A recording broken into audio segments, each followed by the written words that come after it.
In this section, I will be sharing with you how we at the National Equity Project approach our work as coaches in hopes that it will give you a sense of the dynamic and iterative nature of all the moves and stances we use when supporting people to learn, stretch, and grow in important and necessary ways. We have learned from our many years of experience as coaches about the importance of having a framework and methodology to guide and inform our coaching work. The first thing you will notice in this diagram is that the work of equity coaching is not linear, not a series of steps you take or strategies you bring to other people.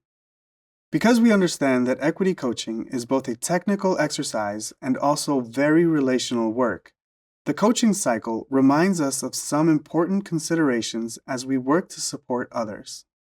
Draw your attention to the yellow circle at the center, the vision of equity. In this case, the vision you hold as you coach educators and leaders is anchored to the success, well-being, and experience of the students they serve. Whatever your context, centering a vision for what you and the people you support want to be true in the world will anchor and guide your interactions with them. At the bottom, you will notice that everything we do sits on a set of foundational coaching stances and beliefs.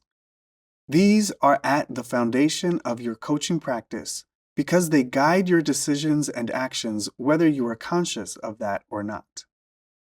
At the top of this framework, there are a few of the lenses that are important to apply to your coaching practice.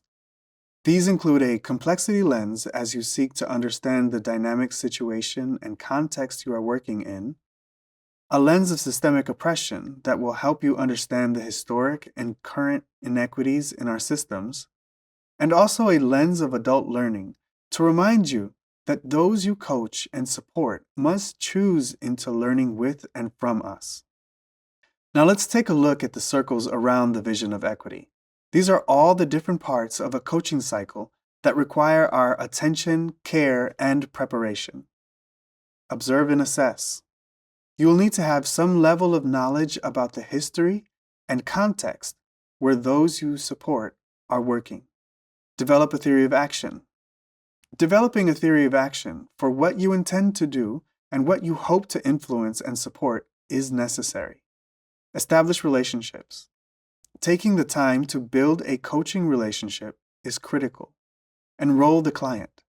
Articulating clear agreements about what you are working on together and how you will work together is a critical step to setting up an effective coaching relationship. You need to make sure you are enrolled with those you support so it is clear what you are working on together and ensure that you have explicit permission to coach and support in agreed upon areas. Coaching interventions. There are a variety of coaching or helping moves you can use when coaching an individual, colleague, or teammate.